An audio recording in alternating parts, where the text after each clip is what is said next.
now. Check this out. Farhan Zaidi, what date was this? When was this set? Right after the trade deadline, Grandy? Is that right? Yes. Okay. Trade deadline. Of the trade deadline, I think. Day of. So you were here. Yep. You were here with Dibs and Grandy. And you guys are doing the trade deadline. I was at a pool. But here comes Farhan.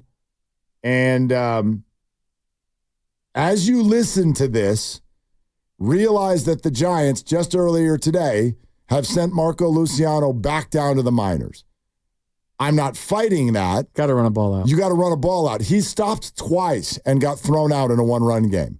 I know some of you were like, this is a line drive. You couldn't tell. But so that's, if you couldn't tell, you run. Or if you stop and then see it on the ground, you put your head down and run. Get it. Run harder.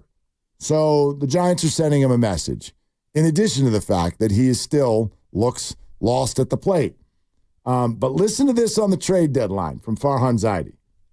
I know you get to this time of year, and frankly, whenever you're a little bit on the competing bubble like we are, we're 3 games out in the wild card race. There's a notion of, let's just let's sell and let's enhance the farm system.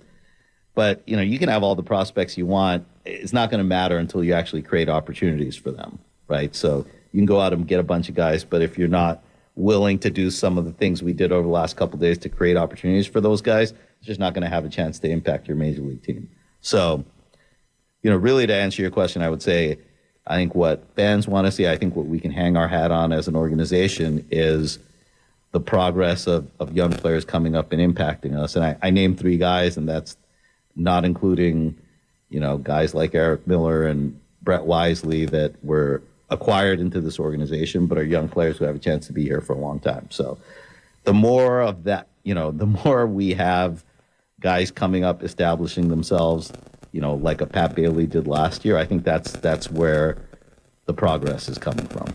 Now, Farhan also said in the days right after the trade deadline that the Jorge Soler deal was largely to create at-bats at the big league level for Marco Luciano.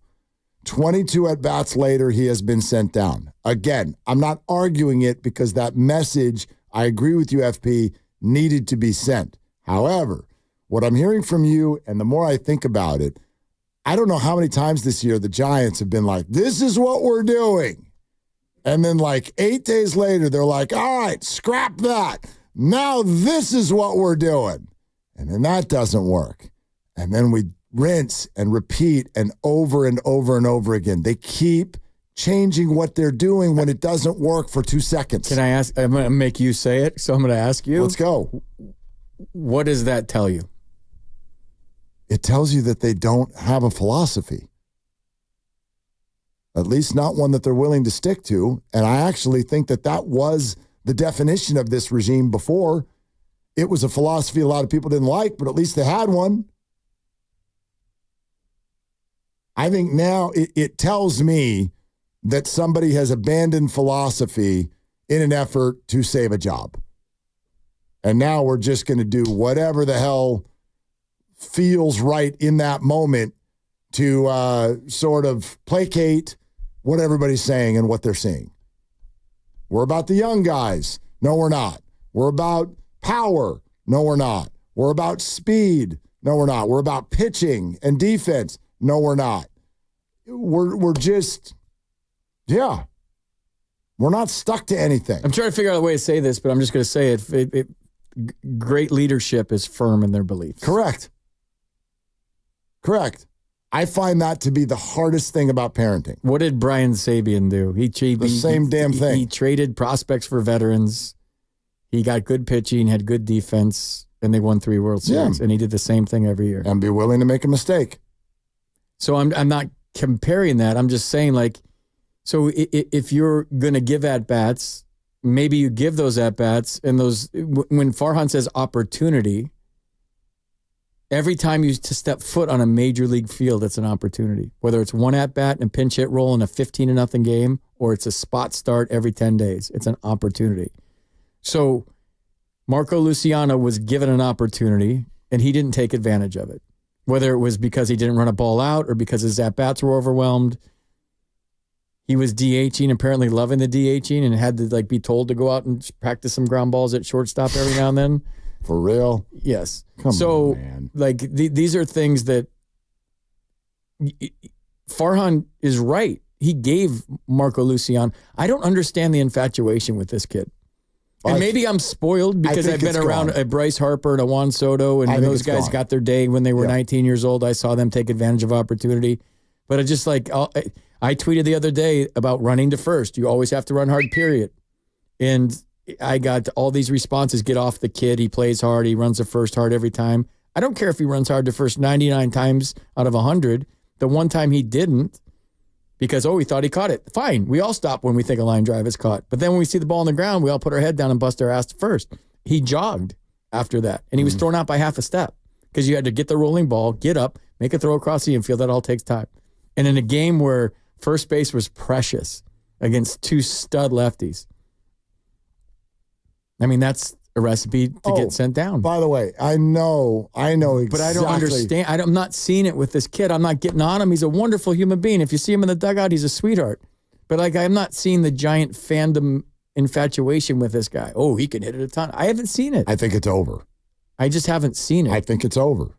And I know what I'm looking for, and I just haven't seen that. But that's not a knock on the kid. And please don't put that on Twitter and quote me on that whole thing. But I'm just saying, like, if you get your day in the sun, you got to shine. And I know Giants fans have heard about this kid forever.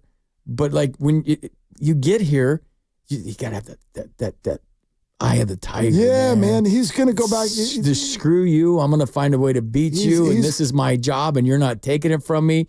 And what Brock Purdy did when he stepped on the field for the first time, it's like I'm playing for my very professional life with a sense of urgency and a sense of passion and a sense of desire to win. And you have that it thing that Madison Bumgarner had his first game, that Buster Posey had his first game, that Tim Lincecum had his first game, that like, I'm not going back to the minor leagues. You can kiss my ass. And when I signed my first contract with Bill Stoneman, the president of the Montreal Expos, in the back room of the clubhouse, he said, if you go back to AAA, this is what you make. I said, I ain't going back to AAA. And I stayed for 7 years. So you get your foot in the door, and you have to have that mentality that I'm not going back to the minor leagues. I'm going to be a part of this, and I'm going to help this team win. And so when you're timid and you're kind of looking around, and I don't care how old you are, because I've seen 19-year-olds do it, seen two 19-year-olds do it, Bryce Harper and Juan Soto. And they're two of the best players in baseball right now. But when they got their day, they let it rip, man. I was born to do this. I ain't going back. I'm about to be a superstar. And you know who you just described? Who? The actual Giants' future shortstop. His name's Tyler Fitzgerald. His name's not Marco Luciano.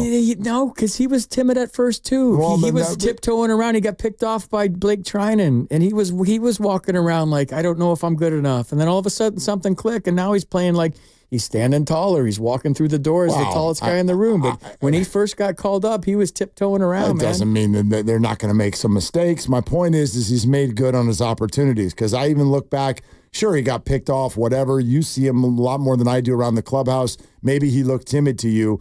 I can go back to texts from early in this season from friends when he would get in the game, and they're like, we need to see more of that guy. Yeah. He runs like a gazelle, and things happen when he's on the field. You could see that early on, but he didn't have a position. There was no spot, and so he was up and down a little bit. Something happened in one of those trips, Mark, where he just said, I'm not going back. Okay, great. And he ain't. And I think he has a big hand in why people are starting to forget and not care. I'm sorry to say it so bluntly, but forget and not care about Marco Luciano. He was supposed to be the future shortstop. Not anymore. He's not. I don't know if he's a future left fielder, because I'm not seeing the strike zone awareness, the aggressive nature, and the eye of the tiger that I need to see from a young kid. Agreed. At the plate and on the bases. So there's a lot of layers to this. It's not just what position does he play. Oh, stick him out in left field. I haven't seen the bat thing that everyone's talking about. I see it. It happens in Sacramento. He's young. Maybe he'll get it. Maybe, but he's threatening right now to be a 4A player, as it turns out. He's still got time. Yeah, he's got plenty of time. But the things I'm talking about, I don't know if they're either in there or they're not in there. I can't teach some of these things I'm talking about. You either have that or you don't have that. And I don't know enough about him to know if he has that or not. Like, hasn't Tyler Fitzgerald already done enough to where he is the opening day shortstop next year? I think he's got a month of big games to play. Really? Yeah. This is some pretty special stuff for you to replace him. But this is why these games are so important coming up. Like, it's easier to evaluate guys in games that matter late in the season than just throwing you're out of the race games in September. Those are akin to spring training. Like, it's hard to evaluate a young player in the month of September when you're out of pennant race. It's hard to evaluate a player in Scottsdale.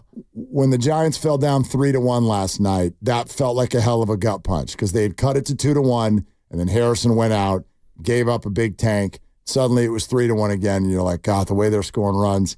Shoot, the very next Giant at bat was Tyler Fitzgerald, and he put the ball over the fence in one of the deepest parts of the ballpark.